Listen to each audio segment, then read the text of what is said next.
The moment my world cracked open wasn't loud, it was whispered. I was at the pharmacy counter when Mrs. Dempsey leaned close and said, "Marcia, your son's been seen with dangerous people." The bottle slipped from my hand and shattered on the floor. Her eyes, full of pity, full of warning, met mine. That night, I couldn't stop hearing it. Not the whisper, not the crash, just those words looping in my head like a curse. Dangerous people. My Evan? By midnight, I was standing at the window, trembling, and before I even knew why, I said it out loud. Tomorrow, I'll find out the truth myself. Hello, everyone. Thank you for choosing to stop here and listen to my story. Before we begin, I'd love to know, what city are you watching from? Please share in the comments so we can feel closer, no matter how far apart we are. Now, let me take you into this story. It was one of those ordinary Sundays in Ravenwood, Oregon, when the world feels safe enough to let your guard down. The air smelled faintly of rain and pine needles, the streets still wet from an early morning drizzle. I'd just left church, carrying that calm, drowsy peace that always follows the last hymn, and stopped at Maple Street Pharmacy for a few things, some aspirin, laundry detergent, and a card for my granddaughter, Nora's 7th birthday. Inside, the store hummed with small-town, quiet, soft country music, the low murmur of conversation, the squeak of shopping carts rolling over cracked linoleum. I remember thinking how still everything felt, how familiar. That's the thing about routine, you start to believe it protects you. Then I saw her, Mrs. Dempsey, standing 2 customers ahead of me in line. She used to live 3 houses down from me before her husband passed. A sweet woman, always baking pies for church raffles, always asking about my son, Evan. She turned, noticed me, and smiled. But this time, her smile didn't reach her eyes. They darted around nervously, like she was checking to make sure no one was listening. When it was her turn to pay, she dropped a few coins on the counter, her hands trembling. Afterward, she stepped closer to me, lowering her voice. "Marcia," she whispered, "I shouldn't be saying this, but people are talking. They've seen your son around with men he shouldn't be around." At first, I thought I'd misheard her. "What are you talking about?" I asked, half laughing. She leaned closer. "At the old textile mill near the edge of town. Late at night. Rough-looking fellas, the kind that make trouble. Someone saw money changing hands." I froze. For a heartbeat, all I could hear was the hum of the refrigerators behind the counter. Then I laughed too loudly. "Evan, that's ridiculous. He's either working or home with Nora. You must have the wrong person." Mrs. Dempsey's eyes softened, not with relief, but with pity. "I hope so, Marcia. I truly do. You know, I've always liked that boy, but you should keep an eye out." Her words clung to me like cigarette smoke, unwelcome, sour, impossible to shake. I finished checking out, forced a smile at the cashier, and carried my groceries to the car. The air outside was cooler now, the sky a dull gray that made the town look older than it was. I sat in my car for a long minute, gripping the steering wheel.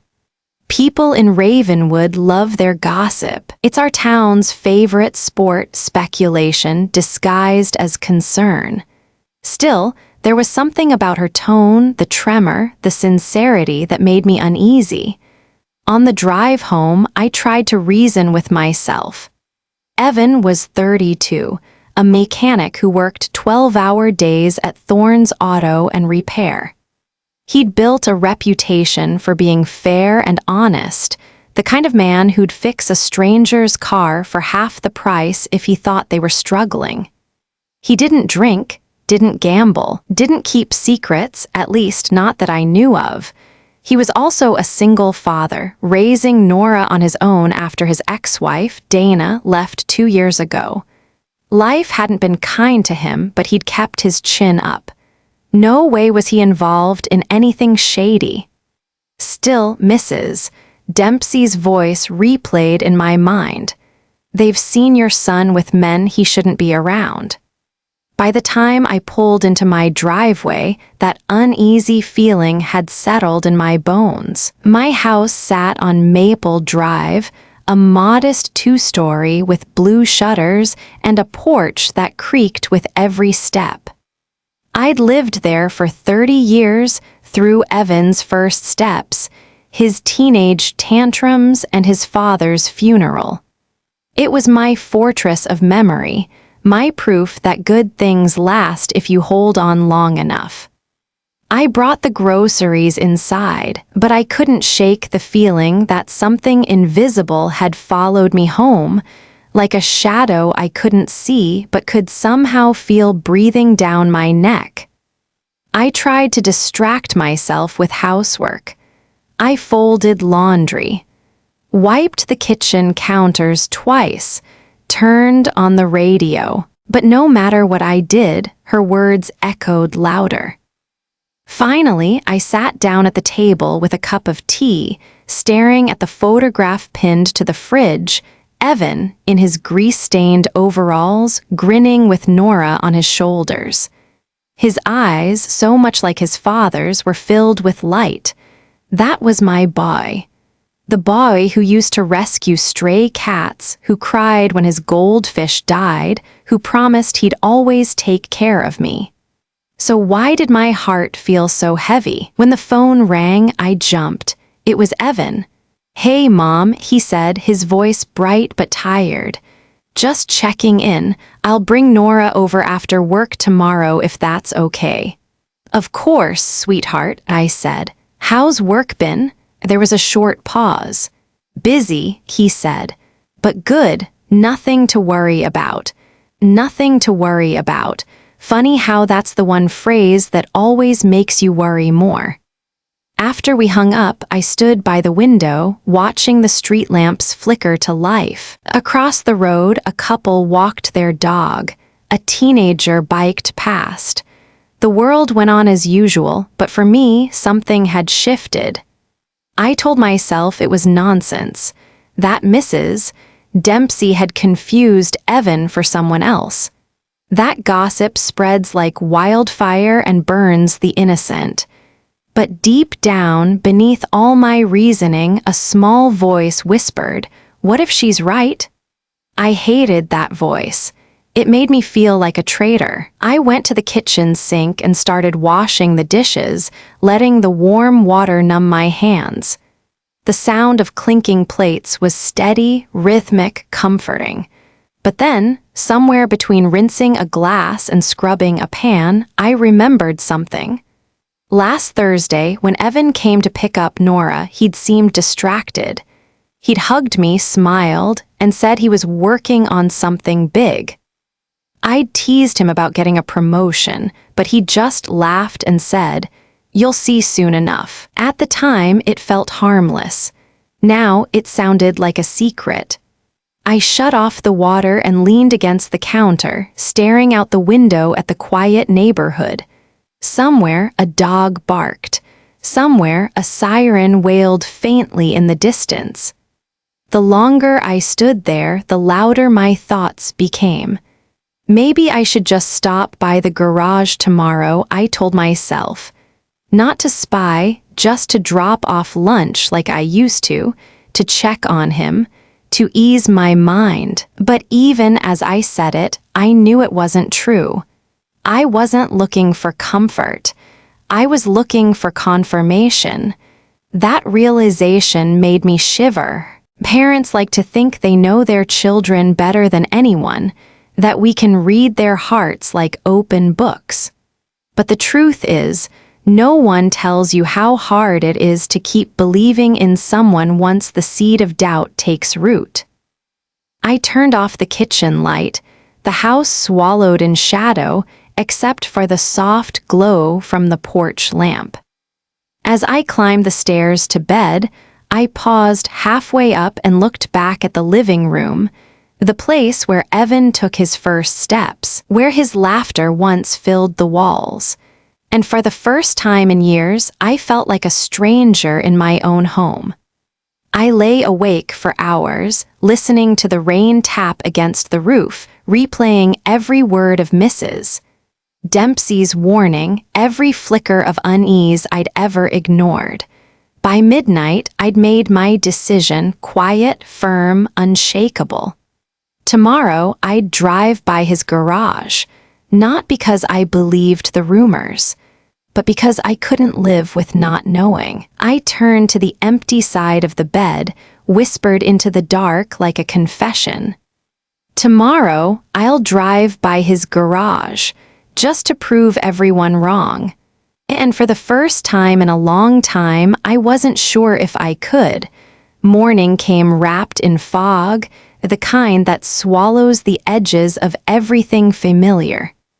Even the church steeple on Maple Drive looked softer, ghostly.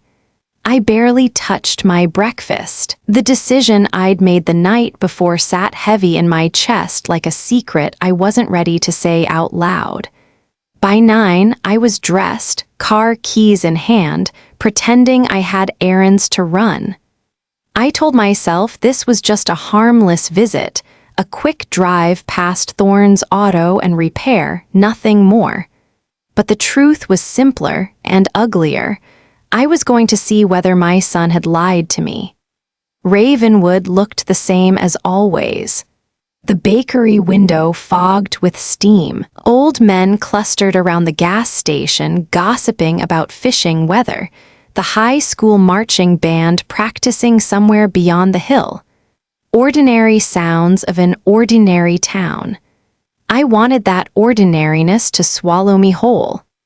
Evan's garage sat at the far end of Oak Ridge Avenue, a squat, corrugated building painted blue once upon a time. The sign out front had lost half its letters. It read Though E's Auto and R Air.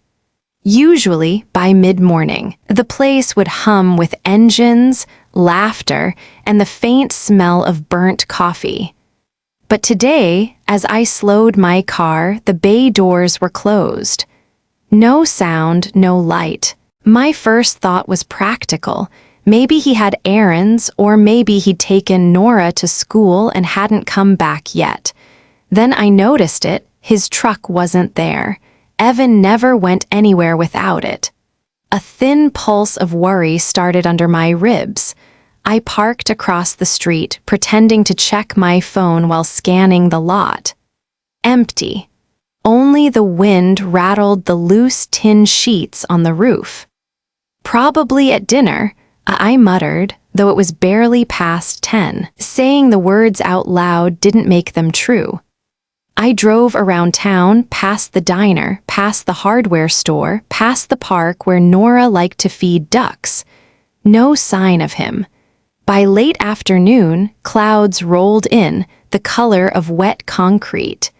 The sun bled into orange before I even noticed the time. That's when I saw it. Half a mile outside town, near the abandoned textile mill, a truck sat angled behind the chain-link fence, silver paint dulled by dust, back tires caked in mud. Evan's truck. I knew the dent on the tailgate like I knew the lines on my own palm. For a long minute, I didn't move. Maybe he was just fixing something out there, some leftover job. But why here? That mill had been shut down since I was young. No one went there unless they were lost or hiding. I pulled over behind a line of bushes, cut the engine, and waited. My hands trembled as I lowered the window just enough to breathe. The air smelled of rust and wet earth. Then the gate creaked open. Evan stepped out first, shoulders hunched inside his worn denim jacket, head on a swivel like he didn't want to be seen. 2 men followed, strangers in dark coats. They didn't look like mechanics. Too neat, too deliberate. I leaned forward, my heart slamming so hard I could feel the seatbelt press against it. One of the men pulled something from his pocket, a thick brown envelope. He handed it to Evan. My son looked down at it, hesitated, then took it. He opened the flap, counted the bills quickly, his fingers shaking under the pale glow of the streetlight that barely reached through the fog. I stopped breathing. The man patted Evan on the shoulder, said something I couldn't hear, and the three of them walked toward the warehouse door. They disappeared inside. The metal door clanged shut, echoing across the empty field. I sat there frozen, both hands gripping the steering wheel, even though the car wasn't running. 1,000 thoughts battled in my mind, none of them making sense. Maybe he was paying off a loan. Maybe he'd sold car parts or was collecting payment from a customer who didn't trust the bank. Maybe. But another voice whispered, the same one that had kept me awake last night, what if he's not the man you think he is anymore? No, I said out loud. No, that's ridiculous. I waited 10 minutes. 15. Finally, the door opened again. Evan stepped out alone, shoving the envelope into his jacket. He looked around once, left, right before climbing into his truck. I slumped lower in my seat, praying he wouldn't see me. My pulse hammered so hard I felt dizzy. The truck rumbled to life and rolled past me, its headlights briefly catching my face. For a split second, I thought he might have seen me, but he didn't slow down. He just kept driving back toward town like nothing had happened.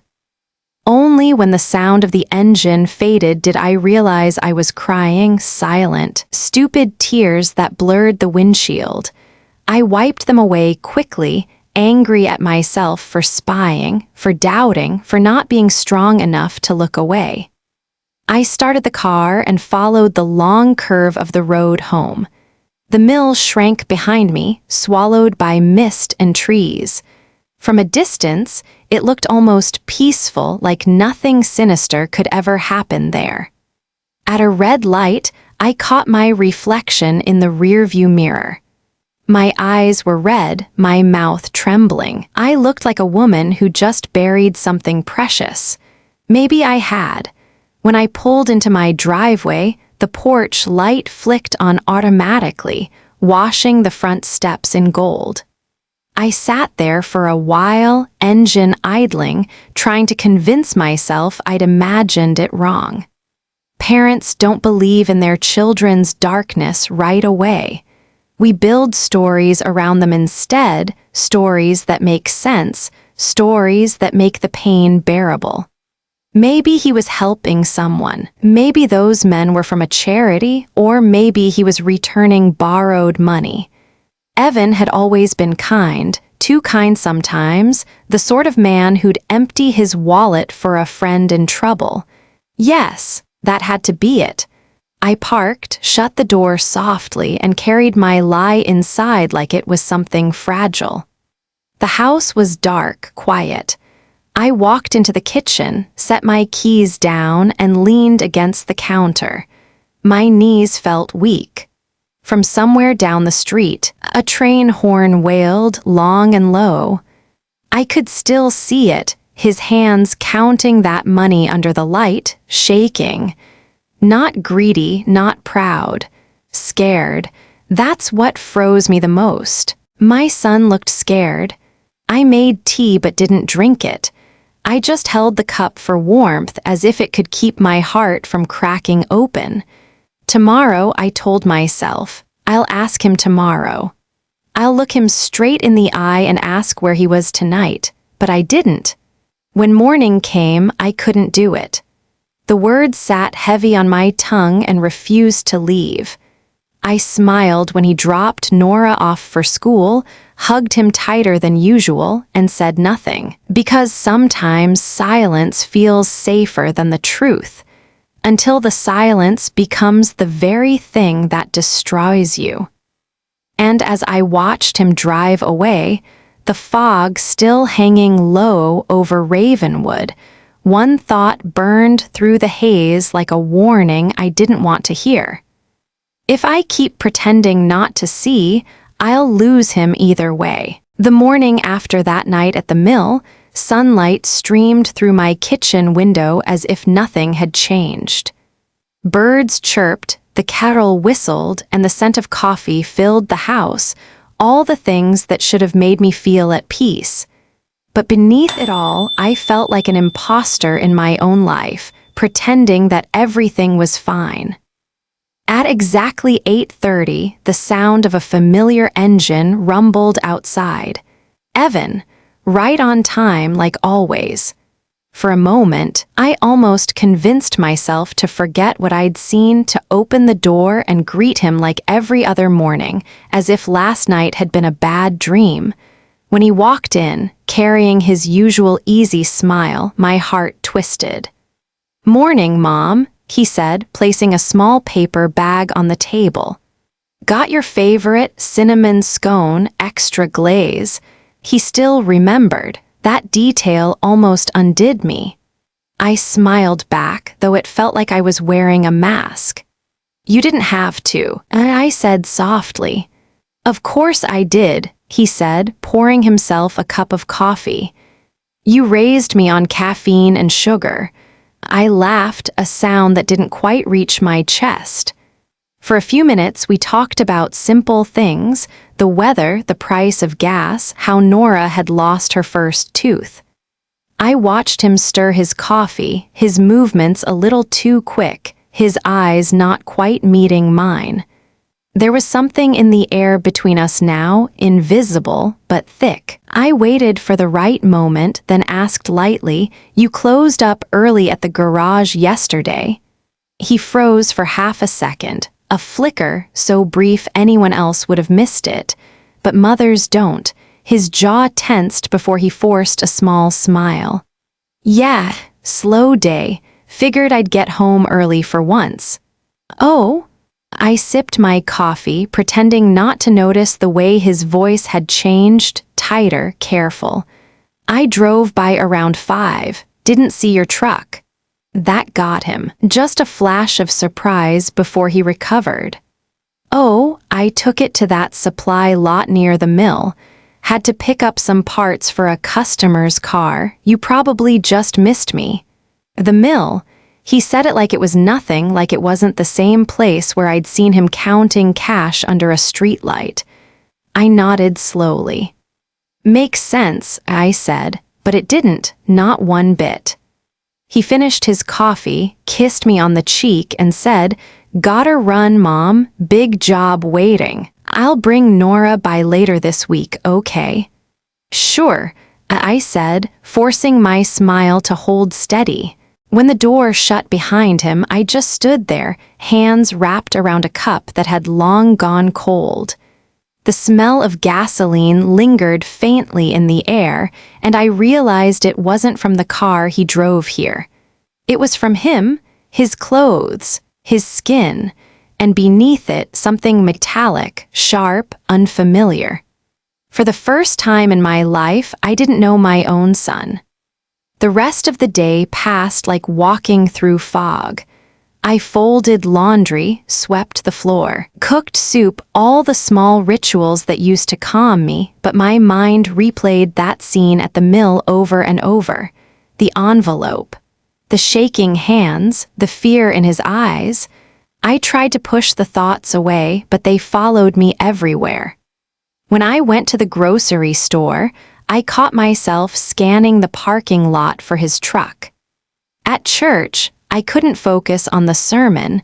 The preacher's words blurred into the memory of Evan's nervous glance.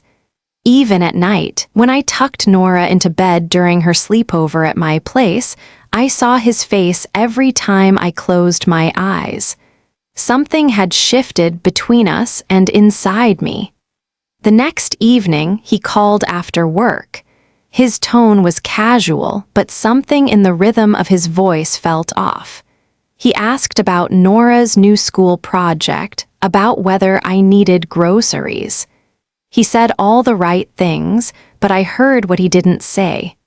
There was distance where there used to be warmth. When Nora asked him, "Daddy, where do you go after work?" there was the tiniest pause before he answered. "Just work stuff, sweetheart." He smiled, but his eyes didn't follow the curve of his lips. That was when I knew, not what he was hiding, but that he was hiding something. After I put Nora to bed that night, I sat in the kitchen alone. The house creaked the way old houses do, like it was breathing. The clock ticked too loud. My reflection in the window looked older than I remembered. I thought about confronting him, about calling and asking directly. But every scenario I imagined ended with him looking hurt, or worse, angry. What if I was wrong? What if it really was nothing? What if I destroyed the trust between us over a misunderstanding? That's how mothers trap themselves between love and fear. So instead, I did something I hadn't done in years. I pulled an old notebook from the drawer, the one with the cracked leather cover I used to jot recipes in. On the first blank page, I wrote the date and 2 words, "Truth Diary." And then I began to write. Evan came by for coffee, smelled like gasoline and metal, mentioned the mill when I didn't. Hands trembled slightly when I asked about work. The act of writing felt wrong at first, like betrayal disguised as caution. But it also brought a strange comfort. If I couldn't talk to him, I could at least talk to the page. The page couldn't lie to me. That night, I added another entry. He avoids eye contact when Nora asks about after work. He smiles too quickly. He talks less. I closed the notebook and hid it in the drawer under my mother's old china. I told myself it wasn't spying, just documenting love. Because love, at its truest, doesn't look away from the truth. Over the next few days, I added more entries.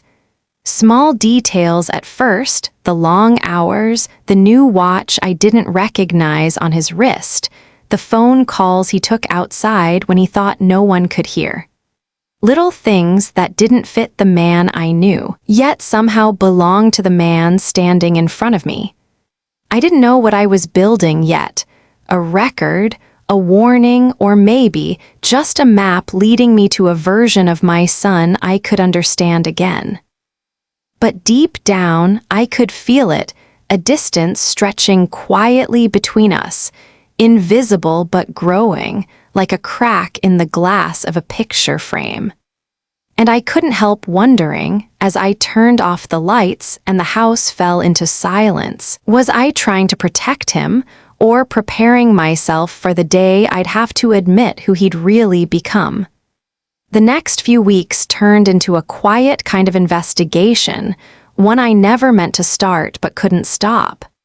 Once you've seen something you can't explain, it sits inside you like a stone, pressing, heavy, impossible to ignore. Every morning, I told myself to let it go, to just be his mother again. And every night, I failed. I began to notice the smallest things: who stopped by the garage, how long they stayed, what kind of cars they drove. At first, I told myself it was curiosity, not suspicion. But my eyes had learned to look differently now, not with love, but with defense. From my car parked across the street, I'd watch through the reflection of the diner window. Evan was still polite with customers, still smiled when Nora ran into his arms after school. But between those moments, there was something else, a constant vibration of unease. His phone buzzed too often, and he'd glance at it like it might bite him. Sometimes he stepped outside mid-conversation, pacing behind the garage with his head down, whispering words I couldn't hear. His tone wasn't friendly or familiar. It was short, coded, careful. And when he came home later than usual, he had new excuses every time. A late delivery. A tow truck broke down. A friend needed help. The lies weren't bold. They were small, almost shy, which somehow made them worse. One Thursday evening, I decided to stop guessing. Nora was sleeping over at a friend's, and the night air was cool and clean, the kind that makes the world feel honest. I told myself I was just going to drop off some laundry for Evan, maybe bring him dinner. Nothing more. His garage door was half open when I arrived, spilling yellow light onto the gravel. The radio was playing softly, old rock music, something familiar from his teenage years. But Evan wasn't there. The workbench was cluttered, his tools scattered in the kind of organized chaos only he understood. I called out, "Evan, you here?" No answer. I waited, heart pounding, the smell of oil and steel thick in the air. On the far side of the room, half hidden behind stacked tires, I saw something that didn't belong, a small metal box, the size of a shoebox, with a padlock clasp hanging open. It wasn't curiosity that made me walk over. It was instinct, the same kind that makes you reach for a child's forehead to check for fever before they even say they are sick. Inside, under a few scattered wrenches and old invoices, lay a folded rag. I pulled it back, expecting to see money or maybe spare keys. But what I found instead made the world tilt. A photograph. Evan, standing beside one of the men I'd seen at the mill, the tall one with the dark coat and cold eyes. They were shoulder to shoulder, grinning like lifelong friends. Their arms were linked, and in the background was the same abandoned textile mill, sunlit this time as if it were part of their history, not their secret. My hands trembled so hard I nearly dropped it. I stared at that photo until the edges blurred. Everything I thought I knew about my son unraveled in that instant, his smile, his excuses, his silences. What was this? A partnership? A blackmail? Was he part of something illegal? Or had he gotten trapped in someone else's mess? I sat down on the nearest stool, clutching the picture to my chest. My first instinct was denial. This has to mean something else. Maybe he was helping that man. Maybe this was before things went wrong. Maybe. But even as the excuses formed, they felt thin. There was something about the way Evan's smile looked in that picture, not carefree, not happy, but forced, like he was trying to convince himself of the moment. I heard a car engine outside and panicked. Quickly, I slid the photo and the tools back into the box, pushed it behind the tires, and stepped away just as Evan walked in through the back door. He looked tired, eyes rimmed red, shoulders sagging under his jacket. When he saw me, he blinked. "Mom, what are you doing here?" I forced a smile. "You left your laundry at my place. Thought I'd drop it off." He chuckled softly, rubbing the back of his neck. "You didn't have to. I was gonna get it tomorrow." "I know," I said, "but I was out anyway." He gave me a long look, not suspicion exactly, but something close. "You okay?" The question caught me off guard. For a moment, I wondered if he could see the fear I was trying to hide. "Of course," I lied. "Just wanted to see you." He smiled, kind but distracted. "You're the best, Mom." He hugged me briefly, and I felt the weight of that photo burning a hole in my memory. As I drove home, the night pressed in from all sides. The road was empty, the streetlights flickering through the windshield like a heartbeat. My hands shook on the steering wheel. At home, I poured myself a glass of water, but it tasted like metal. I couldn't stop thinking about that image, my son and that stranger standing side by side. What story could possibly make that make sense? The notebook, my truth diary, waited on the counter. I opened it and wrote, "Found photo of Evan with man from mill. They looked close. Could this be from before or something recent? His eyes don't look right." Then I stopped writing and just stared at the words until they stopped meaning anything. There's a kind of loneliness only mothers know, the moment when love and fear begin to sound the same. You want to protect your child from danger, but what if the danger is them? What if by protecting, you're enabling? That night, I sat on the edge of my bed, the photograph burned into my brain. I imagined knocking on his door tomorrow, holding it up, demanding the truth. But then I pictured his face, the shock, the hurt, the betrayal, and my courage withered. I turned off the lamp and lay back, staring at the ceiling. Outside, a dog barked in the distance. The wind rattled the branches against the window. I told myself I'd wait, just one more day. Maybe the truth would come out on its own. But as I closed my eyes, I knew that wasn't true. The truth never comes gently. You have to tear it out of the dark, and sometimes the first wound it leaves is in your own heart. Because a mother's heart is a battlefield between truth and love, and tonight, both sides were losing. 2 days passed before anyone spoke to me about it.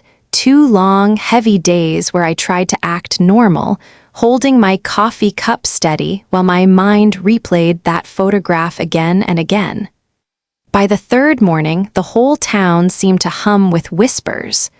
Ravenwood was small. Secrets never stayed buried long here. I was sorting mail on the front porch when I heard someone call my name. "Morning, Marcia." It was Henry Alvarez, my next-door neighbor, a broad-shouldered man in his 60s with kind eyes and a limp that told stories of old injuries. He'd served as a police officer before retiring a decade ago. The kind of man who still noticed too much even when he pretended not to. He leaned on my fence, tipping his cap. "You got a minute?" "Of course," I said, forcing a smile. "How's the knee?" "Still hates the rain," he joked, but his tone shifted as he glanced around. "Listen, I heard something at the diner this morning. Thought you might want to know, though God knows, I hope it's nothing." The air between us stilled. "What is it?" Henry lowered his voice. "There's talk going around the department, well, the old boy's still connected, about stolen car parts. Whole engines, catalytic converters, tires, been happening for months now. They think someone's running a ring out of a local garage." I swallowed hard. "You think that's connected to my Evans shop?" He looked pained. "Marcia, I'm not saying that, but some of the parts they traced, the serials match vehicles your boy's been working on.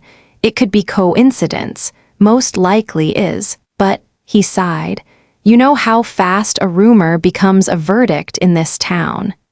My heart started pounding so loud I was sure he could hear it. "Evan would never steal a thing in his life," I said sharply, more defensive than I meant to sound. "He fixes cars, Henry. He helps people. You know that." "I do," Henry said softly. "That's why I'm telling you before this gets ugly. People talk, Marcia. The sheriff's already sniffing around. If your son's mixed up in something, even by accident, you might want to get ahead of it."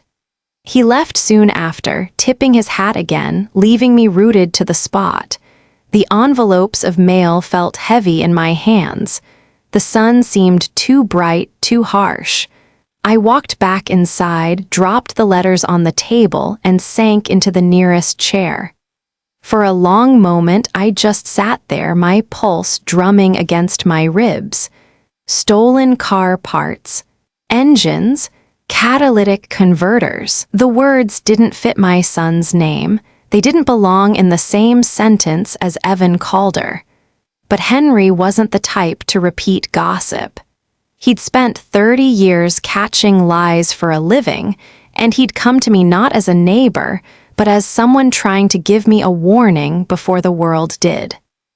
I stared out the window toward the street, my thoughts spinning. Was I protecting Evan or protecting myself from the heartbreak of believing Henry could be right? That night, I didn't bother pretending anymore. My hands trembled as I grabbed my coat and my car keys. I told myself I wouldn't get close, just enough to see where he went, just enough to breathe again. Evan's truck left the garage at 9:30. I followed at a distance, my headlights dimmed. He took the back roads, the kind most people forget exist, until we reached the edge of town, where the houses got bigger and farther apart. He pulled into a long driveway that led to a 2-story suburban home, freshly painted, quiet, the kind of place that looked too clean to hide anything dirty. The porch light was off, but a faint glow seeped through the cracks of the garage door. I parked a few houses away, heart hammering, and watched. Through the windshield, I saw Evan step out, glance around, then open the back of his truck. He unloaded boxes, heavy ones, each one marked with black tape. He carried them into the garage where 2 silhouettes waited. Their voices carried faintly through the night, low, hurried, tense. The kind of tone men use when they're talking business they shouldn't be having. My breath fogged up the glass. I wiped it clear, my hands shaking so hard the sleeve of my jacket caught on the steering wheel. From where I sat, I couldn't make out what was inside the boxes, only that the men moved quickly, unloading, stacking, covering them with tarps. As a faint, metallic clatter reached my ears, I fumbled with my phone. My fingers hesitated over the camera icon. I didn't want to. God, I didn't. What kind of mother points a lens at her own child like he's a suspect? But something in me, the same small, desperate voice that had whispered you must know the first night I followed him, took over. I pressed record. The image wobbled as I zoomed in, Evan, his face half-lit by the garage light, handing one of the men a clipboard, then counting cash again. The sound of paper rustling, a handshake, a quick nod. The pit of my stomach twisted. I wanted to open the door, to shout his name, to drag him out of whatever mess this was and make him look at me. But fear glued me to the seat. Fear of being wrong, fear of being right. A car passed behind me, headlights sweeping across my dashboard. I ducked instinctively. When I looked up again, the garage door was closing, sealing them inside. I stopped the recording, my pulse deafening in my ears. For a long minute, I just sat there, gripping the phone like a weapon I didn't want to hold. The video was shaky, useless maybe, but proof of something, though I wasn't sure what. Then I saw movement, Evan coming back out alone. He looked around once, then leaned against his truck, head tilted back toward the stars. His expression wasn't smug or proud. It was exhausted. The kind of exhaustion that comes from living 2 lives. My throat tightened. I waited until he drove off before turning my own car around. The road home was empty, lined with streetlights that flickered weakly like dying candles.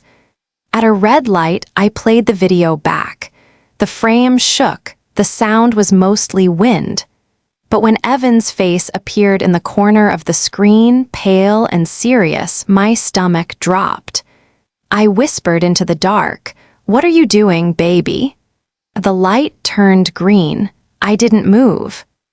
When I finally made it home, I sat in the driveway with the engine running, staring at my reflection in the windshield. The woman looking back at me wasn't the same mother who'd once cheered at Little League games or waited up for her son after prom. She was older now, sharper, suspicious, afraid of the truth she'd spent her whole life believing she could handle. I wanted to delete the video to erase the last hour from existence, but my thumb hovered over the screen and froze. Instead, I saved it. Because as much as I hated what I was becoming, a spy, a skeptic, as a woman cataloging her own heartbreak, one thought burned through everything else. If I don't find out the truth, I'll lose him forever. And maybe, just maybe, I already had. Sunday was supposed to be sacred in our family. No matter how busy life got, Evan and Nora always came over for dinner. It was our tradition, pot roast, mashed potatoes, Nora's giggles echoing down the hall, the sound of family that made my quiet house feel alive again. That evening, the table was set by 6. The roast was in the oven, candles lit, the good plates laid out, the same ones Evan's father and I had bought when we first married. I kept glancing at the clock. 6:15, 6:30, 6:45, still no call, no text, nothing. By 7, the food had gone cold and my chest felt heavy with a kind of dread I hadn't known before. I tried to call him twice, then 3 times. Each time it went to voicemail. "Hey, it's Evan, leave a message." My hand shook as I hung up. Something wasn't right. I grabbed my keys and drove. The road between my house and Evan's duplex felt longer than usual. Every streetlight, every shadow whispering the same thought, "Don't find what you're afraid of." When I pulled into his driveway, his truck was parked crooked, as if he'd come home in a hurry. The porch light was off. I rang the bell, no answer. My heart was pounding so hard I could feel it in my fingertips. The door wasn't locked. I stepped inside quietly. The first thing I saw was Nora fast asleep on the couch, curled up in her pink blanket, cartoons still flickering on the TV. The sound was low, a sing-song voice filling the silence that had settled over everything else. "Sweetheart," I whispered. She stirred but didn't wake. Her small hand clutched a stuffed rabbit. Relief and fear tangled inside me. She was safe, but where was Evan? I turned off the TV and tucked the blanket around her tighter before moving toward the kitchen. That's when I saw it. The table was covered in paperwork, invoices, receipts, slips of cash stuffed into envelopes. Napkins covered in scribbled numbers and half-written notes. Everything looked like a storm of transactions, but none of it made sense. The handwriting was his, sharp, rushed, but the amounts, the dates, the names, they didn't belong to any repair jobs I recognized. I sifted through them, heart hammering, the smell of motor oil faint on every page. Some invoices had initials instead of full names. Others had no customers listed at all.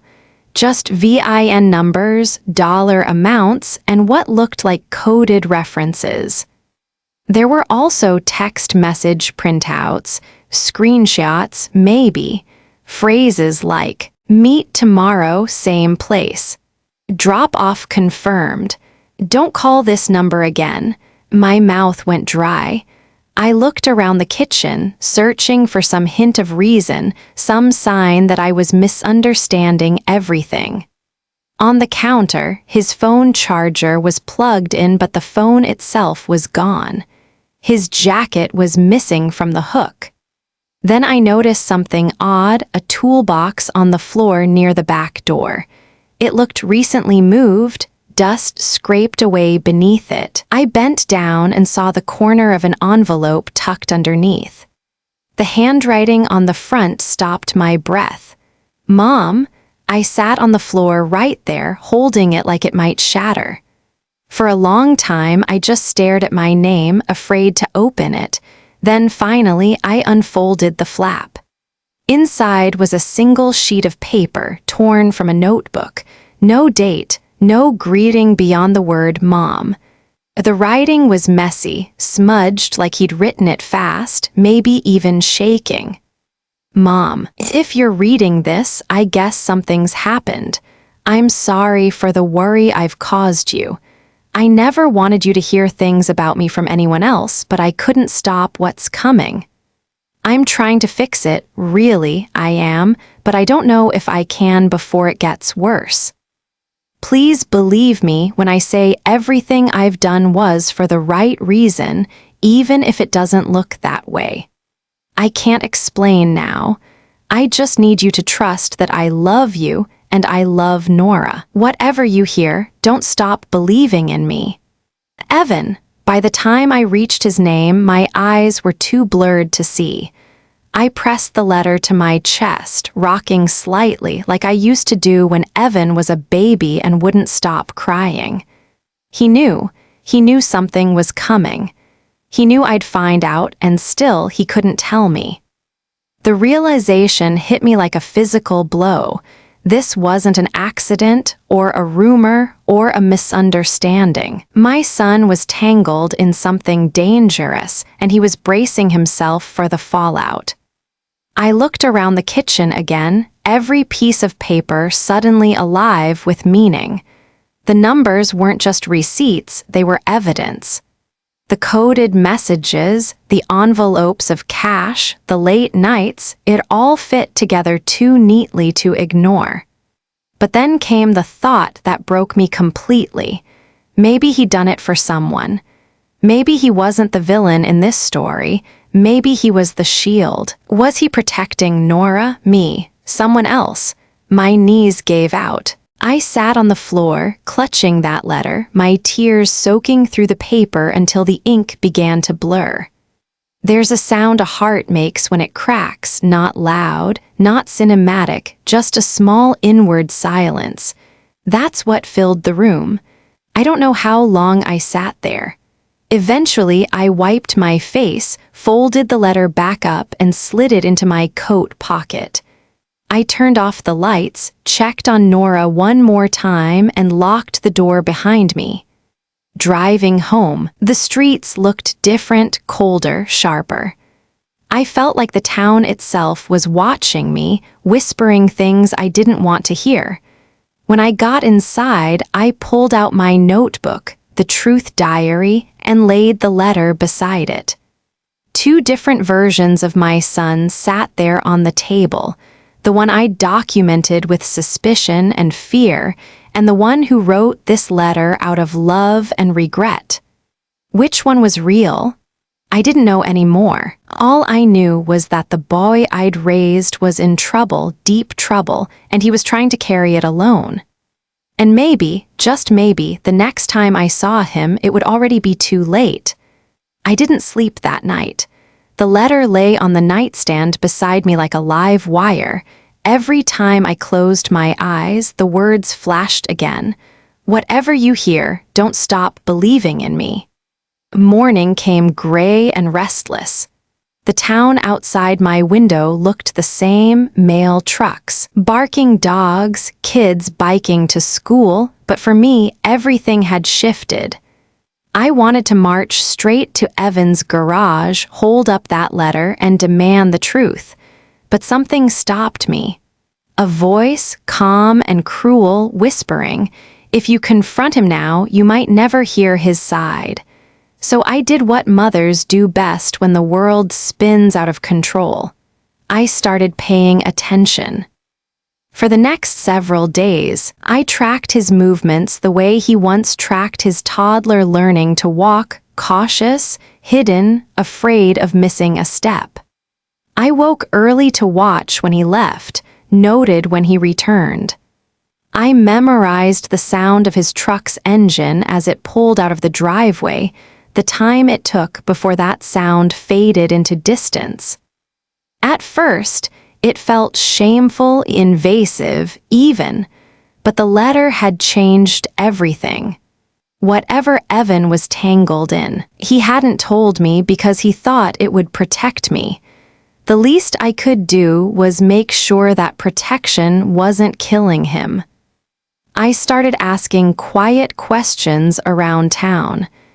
At the diner, I chatted with Martha, the waitress who always poured Evan's coffee. She said he'd been stopping by less lately, seemed jumpier, and was usually on the phone when he ate.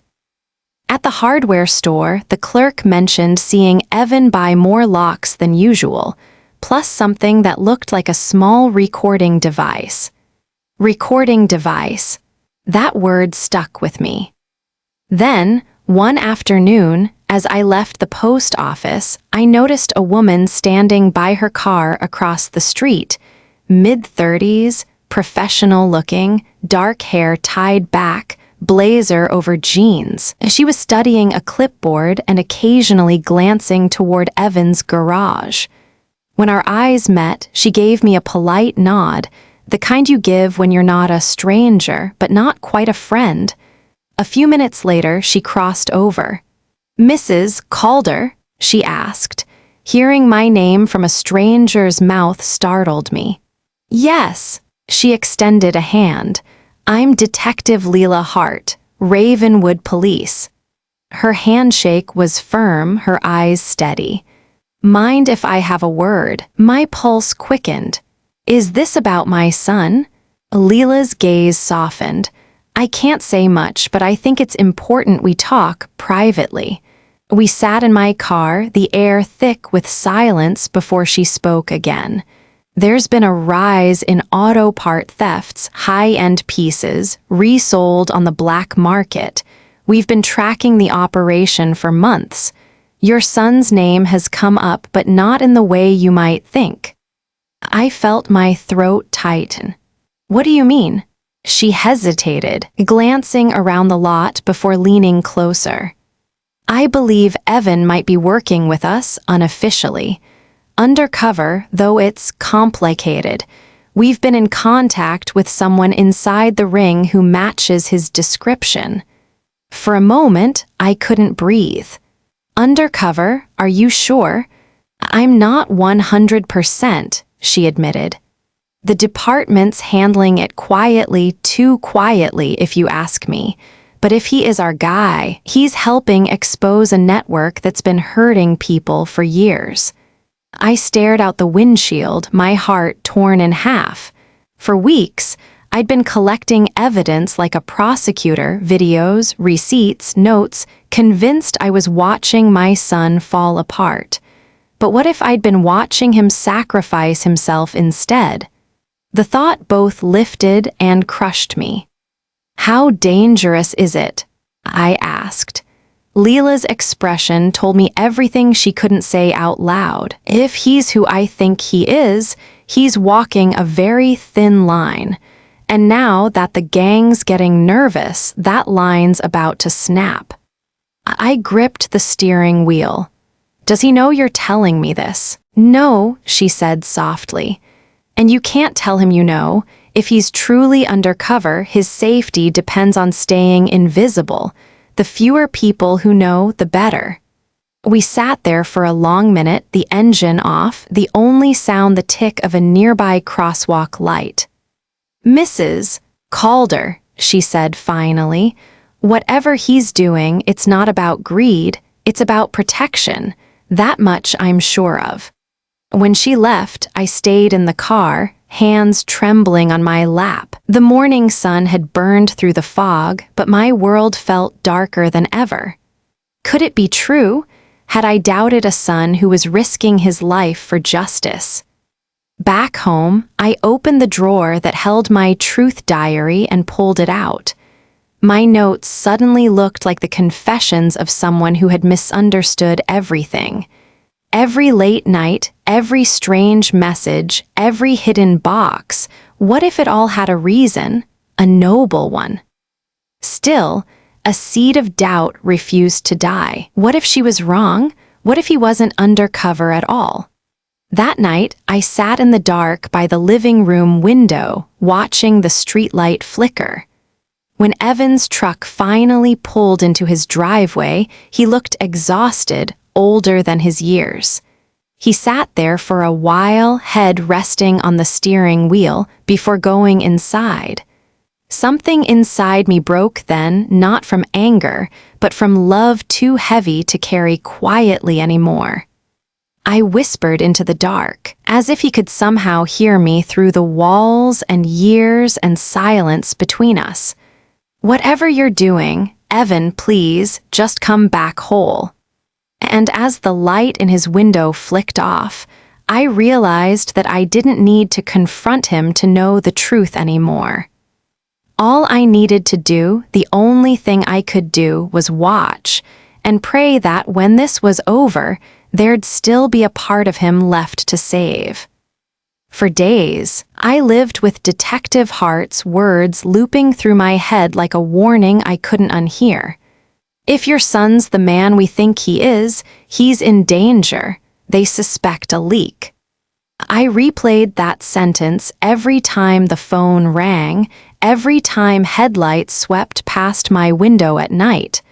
I didn't know which was worse, that my son might be involved in a crime, or that he might be risking his life to stop one. Either way, the clock was ticking. By Wednesday morning, I couldn't stand the uncertainty any longer. I called Detective Hart and asked to meet. We met in the back booth of Millstone Cafe, where the smell of burnt coffee and old wood couldn't hide the tension between us. She looked even more tired than the first time I saw her, dark circles beneath her eyes, her hair tied in a loose knot, her badge tucked beneath her jacket like a secret she wished she could hide. "Detective," I began, my voice barely steady, "I need the truth. I know you can't tell me everything, but I deserve to know something. My son, is he working for you?" Hart sighed and stirred her coffee, eyes darting to the window before answering. "There is an informant," as she said quietly. "Someone feeding information to the task force about the black market ring, but we can't confirm identities until it's safe. You understand?" "No," I said firmly. "I don't, because I'm watching my son fall apart in front of me and I don't know if I'm supposed to stop him or protect him." She studied me for a long moment, then leaned forward. Her voice dropped to a whisper. "Mrs. Calder, listen to me. If your son is who we think he is, he's in serious danger. The people he's dealing with, they are paranoid. They've started to suspect a leak inside the operation, if they figure it out." She didn't finish the sentence, but she didn't need to. My stomach turned cold. I gripped the edge of the table. "You have to get him out, now, if they know."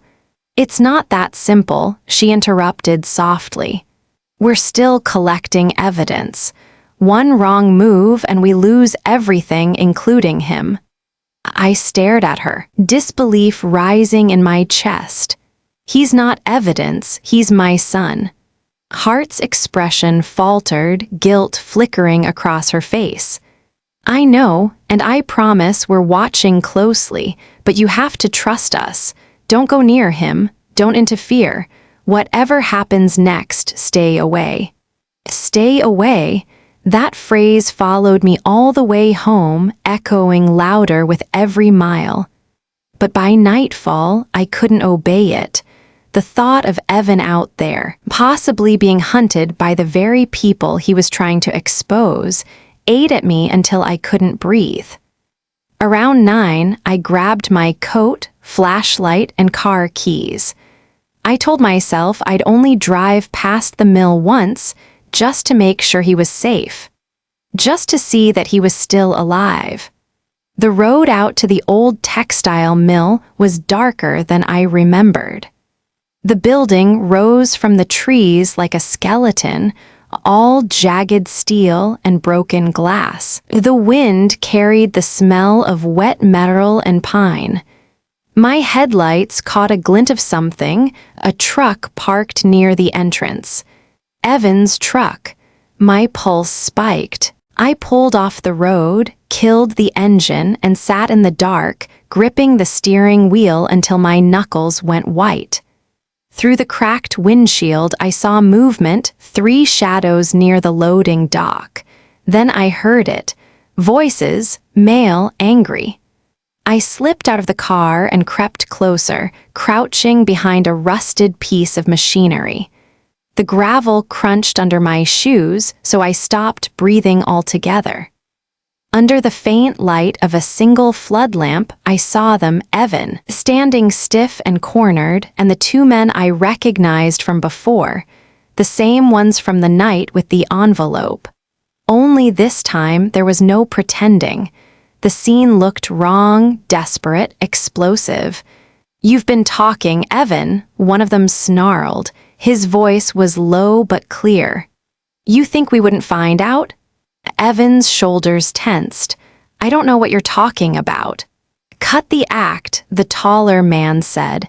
"You've been feeding someone information. We traced it. The cops know too much, too specific. You think we're stupid?"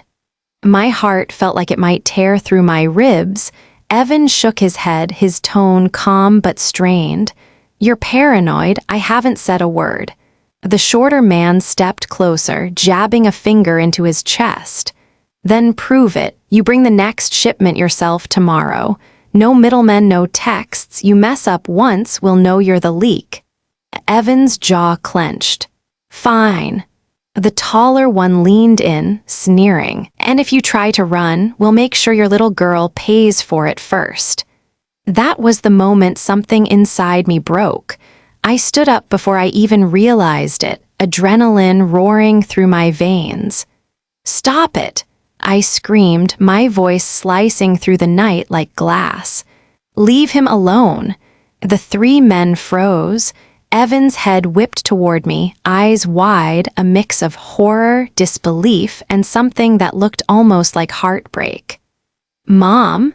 he whispered. The taller man swore under his breath. "You've got to be kidding me." Everything exploded at once. The shorter man shoved Evan hard, then both turned and bolted into the darkness, vanishing into the trees before I could even blink. I stumbled forward, my legs shaking. Evan caught me by the arm before I fell. His grip was tight, furious. "Mom, what the hell are you doing here?" I had to make sure you were safe," I stammered. "Those men?" He cut me off, a voice trembling between rage and panic. "You just blew everything. Do you understand? You shouldn't have come." Tears filled my eyes. "They were threatening you, Evan. I couldn't just..." He turned away, running both hands through his hair. "You don't get it. I almost had them. I was this close. Now they'll disappear, they'll cover their tracks, and the police will lose everything. And if they realize I wasn't alone..." He stopped mid-sentence, his breath coming fast. I reached out, but he stepped back. "Go home, Mom," he said finally, his voice breaking. "You've done enough." The words cut deeper than a knife. He walked past me, climbed into his truck, and drove off, gravel spitting under the tires. I stood there in the cold, the sound of his engine fading until all that was left was the echo of my own heartbeat. For a long time, I didn't move. My hands were still trembling when I finally turned toward my car. I'd gone there to protect him, and instead, I'd made him a target. If he'd ever been undercover, I'd just blown his cover to hell. And as I drove home through the endless stretch of dark highway, one terrible truth settled in my chest like a weight I'd never lift again. Sometimes love doesn't save you. Sometimes it ruins the very thing you were trying to protect. He didn't let me stand there a second longer. Gravel crunched under his boots as Evan stormed toward me, grabbed my arm, and practically dragged me toward his truck. His breath came out in short bursts, furious and afraid. "Mom, what did you do?" he shouted, his voice breaking somewhere between panic and heartbreak. I stumbled into the passenger seat, the door slamming behind me. "I was trying to help you," I gasped. "They were hurting you. Do you have any idea what you just did?" He slammed his palms against the steering wheel, the horn blaring once into the darkness. "You shouldn't have been there. You shouldn't have followed me. Evan, they think I'm the leak now," he snapped. "I was cooperating with the police, Mom. The police. Trying to clear Mark's name, remember him? The guy everyone thought stole those engines from the scrapyard.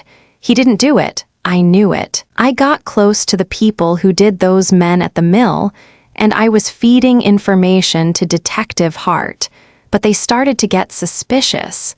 And when you showed up tonight..." He broke off, hitting the steering wheel again, this time softer, his voice shaking. "You just confirmed everything for them. They saw you. They know I'm not alone." The words hit me like a punch to the chest. "Oh my God," I whispered. "Evan, I didn't know. I didn't." "I know you didn't," he said, his voice quieter now, trembling. "But that doesn't matter anymore. We can't go home. We can't go anywhere they'd expect us to. If they come after me, they'll come after you too." He started the engine and peeled out of the lot, the truck fishtailing before finding traction on the slick road. My body jolted against the seat as we sped through the dark forest roads that wound away from Ravenwood. "Where are we going?" I asked, gripping the door handle. "Somewhere safe," he said. "An old cabin near the lake. Nobody uses it anymore. Dad took me fishing there when I was a kid, remember?" I did, barely. A one-room cabin tucked deep in the woods by Lake Alder, abandoned after a storm damaged the roof years ago. The memory hit like a wave, Evan at 10, holding his father's hand, grinning proudly with his first fish. We drove in silence for nearly an hour. Rain began to fall, soft at first, then pounding, the windshield wipers thrashing to keep up. The world outside blurred into black and silver streaks. By the time we reached the cabin, the storm had followed us. The roof creaked under the weight of rain, wind howling through cracks in the walls. Evan jumped out first, flashlight in hand, and motioned for me to follow. Inside, it smelled of dust, pine, and damp wood. There was still an old cot, a cracked lantern, and a rusted stove in the corner. Evan lit a small fire using old newspapers from a crate. The flames flickered weakly but brought a fragile warmth to the room. For the first time since the night began, I saw him clearly. His face was pale, the circles under his eyes darker than I'd ever seen. But his expression wasn't just fear, it was exhaustion. I sat down on the cot, the springs creaking beneath me. "Tell me everything," I said quietly. "No more secrets." He nodded, sinking into the chair across from me. The firelight danced across his face as he finally began to speak. "It started 6 months ago," he said. "Mark was arrested for stealing parts from one of the dealerships I serviced. But he didn't do it. He's got a kid, Mom, you know that. The cops said they found receipts in his name, but I recognized the handwriting on one of them. It belonged to one of the guys I'd been doing business with, Dale Porter. I remembered that name, the taller man from the mill. I tried to tell the police, but they didn't listen," he continued. "Said I was too close to the situation, so I went to Detective Hart. She told me if I could get close to Dale and his crew, maybe we could catch them in the act. I thought it'd be simple, hang around, pretend to do some work for them, pass along what I found. But I got in deeper than I planned. They trusted me. I was in the room when deals went down. I saw things I can't unsee. He rubbed a hand over his face. I wanted out weeks ago, but by then it was too late. They started watching me, following me. I couldn't tell you because if they suspected anything, they'd go after you or Nora. Nora, I breathed. Oh, God. She's safe, he said quickly. I made sure of that. I'd never let anything happen to her. His voice broke a little. But tonight, when you screamed my name, they knew. They'll know I wasn't alone. That's all it takes for them to connect the dots. My vision blurred with tears. I was just trying to help. I know, he said softly, but you can't fix this one, Mom. You can't protect me this time. I reached across the small fire and grabbed his hand. Then let me stay here with you. Whatever comes next, we face it together. He didn't answer right away. His thumb brushed against the edge of the letter I still carried in my coat pocket. I never wanted you to see that, he murmured. I wrote it in case something went wrong, in case you had to remember me a certain way. My throat tightened. The only way I'll ever remember you is as my son, the one who fixes broken things, even when the broken thing is himself. He let out a breath, somewhere between a laugh and a sob. For the first time in weeks, we talked, really talked. The kind of conversation we hadn't had since before life turned into secrets and shadows. He told me how he'd drained his savings to pay for Mark's lawyer, how he'd borrowed from people he shouldn't have, how guilt had been gnawing at him ever since. He told me about the nights he spent in that mill, pretending to be one of them while trying not to lose who he was. How every handshake felt like betrayal, every smile a lie. How he feared that if I found out, I'd look at him the way his father once looked at him when he quit college, disappointed, distant. I cried then, harder than I had in years. Not from anger or shame, but from relief. Relief that beneath all the chaos, my son's soul was still intact. When the storm finally began to ease outside, the cabin had grown quiet except for the occasional crack of thunder far away.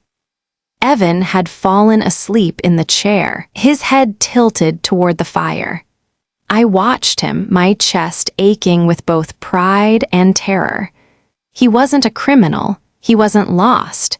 He was just a man trying to do right in a world that didn't play fair. And though the dawn was still hours away, I could already feel it coming, the kind of dawn that doesn't bring peace, only the promise of harder truths waiting to be faced.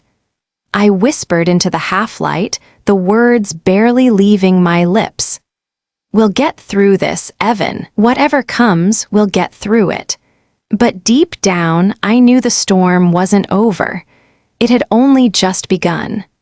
The rain had stopped by dawn, but the world outside the cabin still looked bruised, gray clouds hanging low over the lake, the trees dripping quietly as if the forest itself was exhaling after a long night of holding its breath. Evan was still asleep when the crunch of tires on gravel made me look up.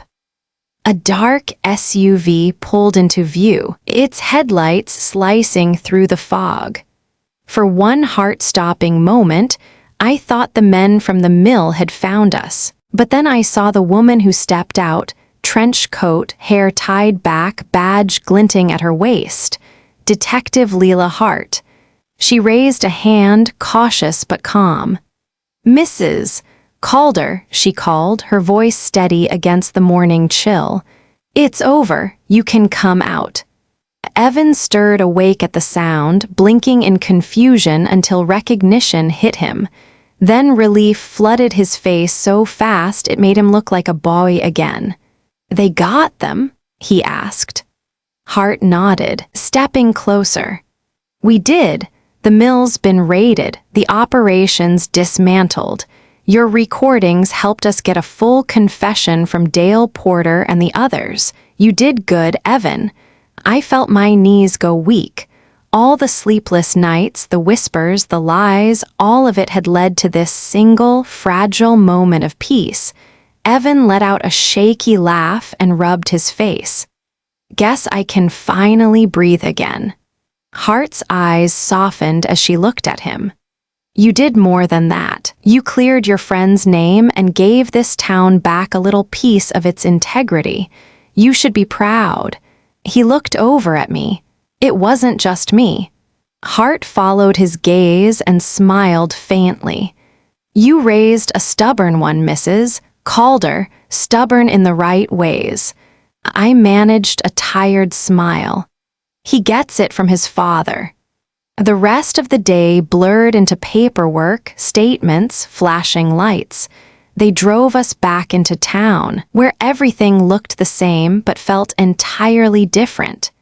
People who had whispered behind my back now stood on their porches, waving nervously, unsure whether to offer sympathy or congratulations.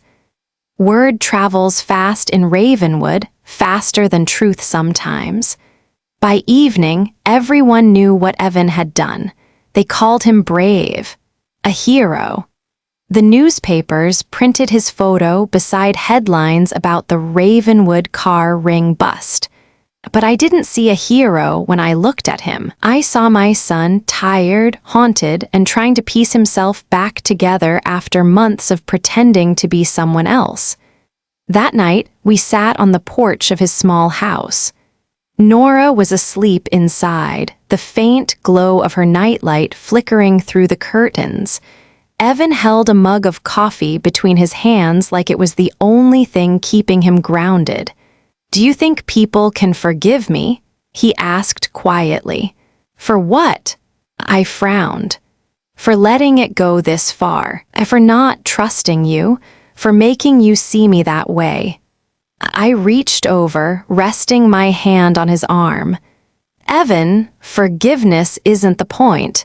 You were trying to protect people, and I was trying to protect you.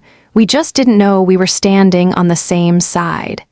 He exhaled slowly, a faint smile curving at the edges of his mouth. You always make it sound simple.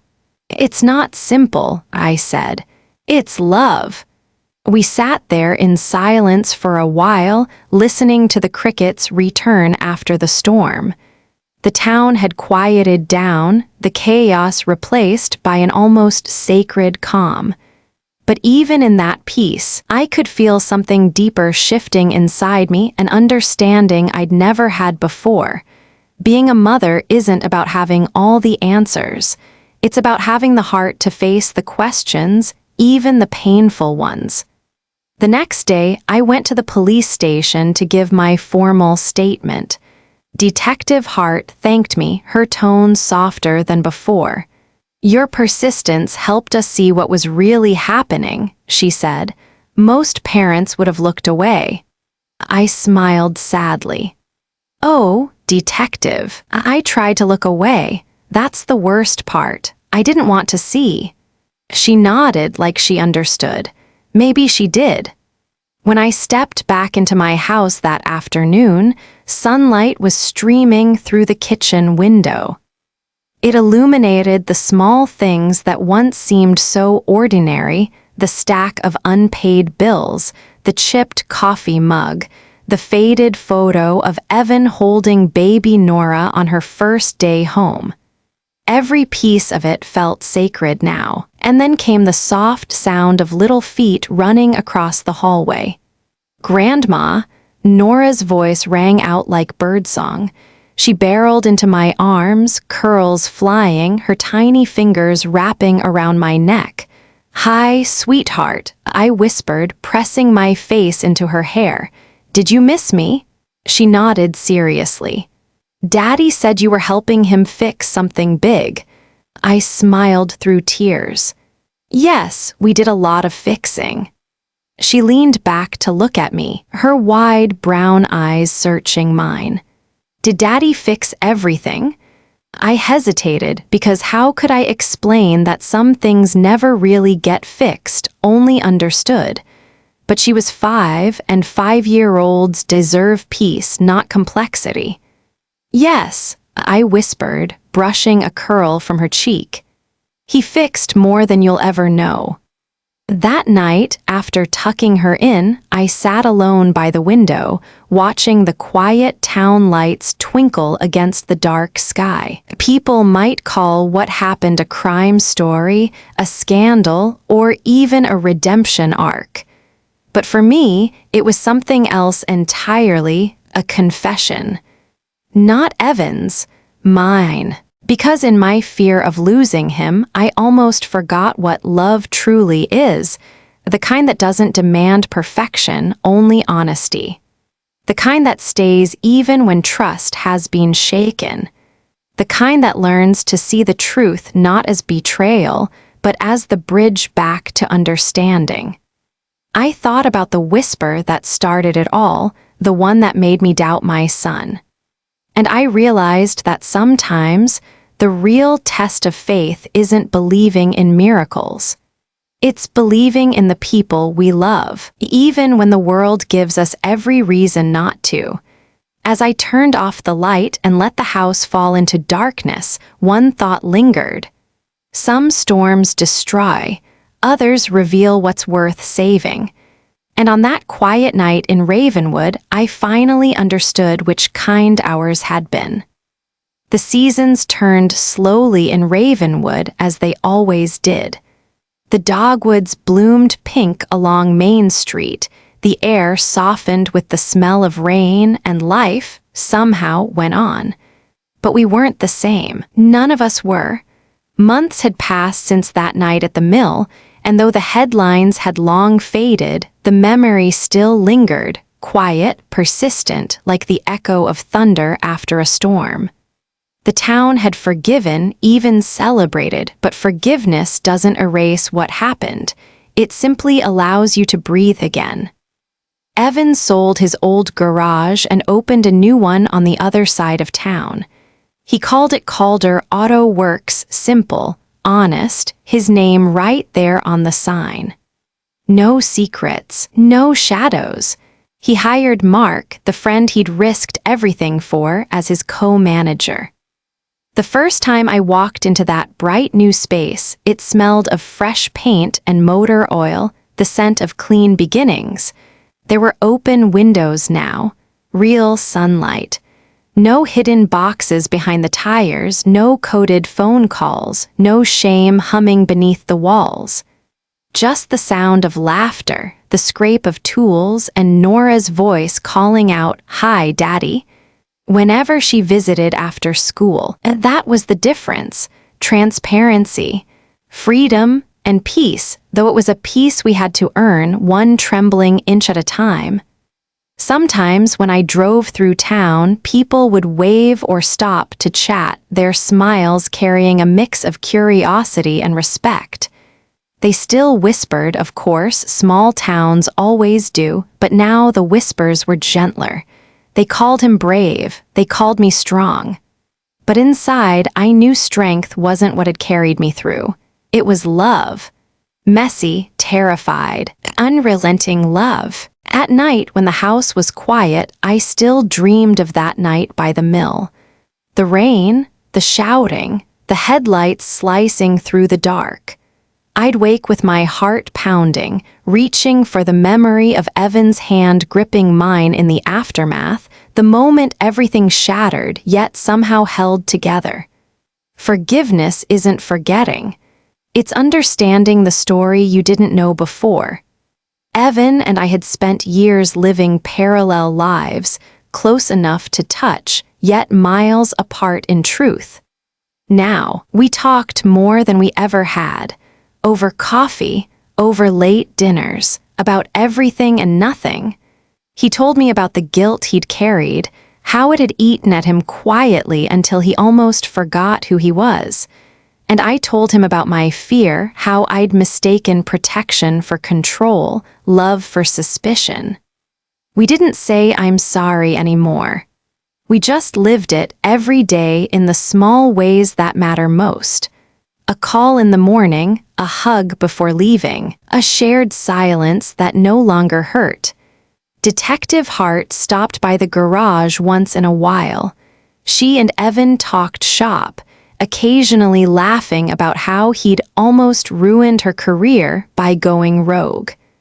I watched from the sidelines, thankful that both of them had survived that tangled web of danger and deception. One evening, as the sun dipped low behind the pines, Evan came by for dinner. Nora raced ahead of him, holding up a crayon drawing the three of us standing under a giant yellow sun. "Look, Grandma," she said proudly. "It's us, we're happy now." I knelt to hug her, tears pricking the corners of my eyes. "We are, sweetheart," I whispered. "We really are." After she went to bed, Evan and I sat out on the porch, the cicadas humming softly in the trees. He looked out at the dark horizon and said quietly, "You know, I thought I'd never feel normal again, but every day feels a little lighter, like I can breathe again." "You earned that peace," I told him. "Both of us did." He smiled faintly, then turned to me. "You still keeping that diary?" I laughed. "Yes, but it's not what it used to be. No more secrets or suspicions. These days, I write down what I'm grateful for." "Like what?" "Like this," I said, gesturing toward the yard, the house, the sound of Nora's soft breathing inside. "Like quiet evenings, like having my son back." He didn't say anything, just reached over and squeezed my hand. And in that moment, I realized something I hadn't before. Healing isn't loud or dramatic. It's slow, almost invisible. It happens in the way you stop checking your phone every minute, the way you laugh again without guilt, the way you look at someone you once doubted and see not what they did, but who they still are. That night, after he left, I opened my truth diary and wrote, March 18th. The garage smells like new paint. Evan smiled again today. Nora's laughter fills the house. I still dream of the mill sometimes, but when I wake, I remember even the ugliest nights can end in light if you dare to look past fear. I closed the book and placed it back on the shelf beside a framed photo of the three of us at the new garage opening. In it, Evan stands tall, Nora on his hip, both of them grinning at the camera. I'm beside them, my hand on his shoulder. For years, that shoulder had carried the weight of secrets and guilt. Now, it carried pride, not the loud kind, but the quiet sort that settles deep in your bones when you realize your child has found his way home again. Outside, the wind rustled through the pines, carrying the faint scent of rain, a reminder of where we'd been and how far we'd come. For the first time in a long time, I didn't flinch at the sound. The storm had passed, and what remained was love, patient, imperfect, but strong enough to start again. 2 years later, Ravenwood had found its rhythm again, the hum of lawnmowers on Saturdays, the chatter of kids biking to the ice cream shop, the comfort of knowing which neighbors still waved when you drove by. But underneath that familiar calm, something had shifted, not just in the town, but in all of us. The scandal that once divided everyone had slowly turned into a quiet story of change. People spoke softer now. They judged less, listened more. Even the old diner, where gossip used to flow like coffee, had started a community repair program. Folks helping each other with car trouble, house repairs, small kindnesses that didn't make headlines but rebuilt trust brick by brick. And me? I wasn't the same woman who once trembled over rumors and secrets. The fear that once defined me had softened into understanding. That morning, I sat at my kitchen table, the same spot where I once scribbled accusations into my truth diary, and began writing a letter I had put off for 2 years. It was for Mrs. Dempsey, the neighbor whose whisper had shattered my peace and in its strange way saved it too. Dear Mrs. Dempsey, you once told me my son was with people he shouldn't be around. You were right, but not in the way you thought. Yes, he was keeping secrets. Yes, he walked too close to danger, but not because he was lost, because he was trying to protect someone who couldn't protect himself. You thought you were warning me of shame. You were really warning me toward truth. Sometimes love looks like blindness. Sometimes fear looks like care. I confused the two for a long time. If I've learned anything, it's that love and truth aren't enemies. They're the same thing, seen from different sides of courage. Thank you for forcing me to see what I didn't want to see. With gratitude, Marcia Calder. I sealed the letter, even though I knew she'd never read it. She'd passed away the year before. Still, writing it felt necessary. Maybe the letter wasn't for her at all. Maybe it was for me, for every mother who's ever mistaken silence for safety or fear for love. Later that evening, I drove across town to Evan's new house. A small, light blue home with a porch swing and laughter spilling through its windows. From the car, I saw him sitting with Nora on the porch, helping her fix a small birdhouse she'd painted. The porch light glowed warm above them, the same kind of light that once revealed my deepest fear, now shining on peace. He didn't see me right away. I just watched the rhythm of their laughter, the gentle patience in his voice, the life he'd rebuilt piece by piece. I thought of the countless nights I'd spent watching him from afar in fear. Now, I watched in quiet gratitude, the kind that comes not from certainty, but from forgiveness. Maybe healing doesn't mean going back to who you were before the storm. Maybe it means learning to live softer, to see beauty in the cracks, and peace in what's imperfect. I placed the letter on the seat beside me, exhaled and smiled. Ravenwood had changed, so had I, we all had, and while not every wound fades, some become reminders not of what broke us, but of what finally made us whole. As I drove away, the night was calm, the stars sharp and clear above the hills. This wasn't a story of heroes or villains. It was a story of people, flawed, frightened, learning. A story of love that stayed, even when everything else fell apart. And maybe that's the kind of ending life gives us when we've earned it, not perfect, not painless, but honest. Sometimes the hardest part of love isn't letting go, it's choosing to keep seeing someone, even when you're afraid of what you'll find. I used to think truth destroyed families. Now I know it's what rebuilds them. The screen fades to the image of the porch light glowing softly in the night, Evan's laughter echoing in the distance. Then, a soft voiceover asks the viewer, if someone you love was hiding a painful truth, would you want to know, or would you rather keep the peace? Tell me in the comments, what would you have done?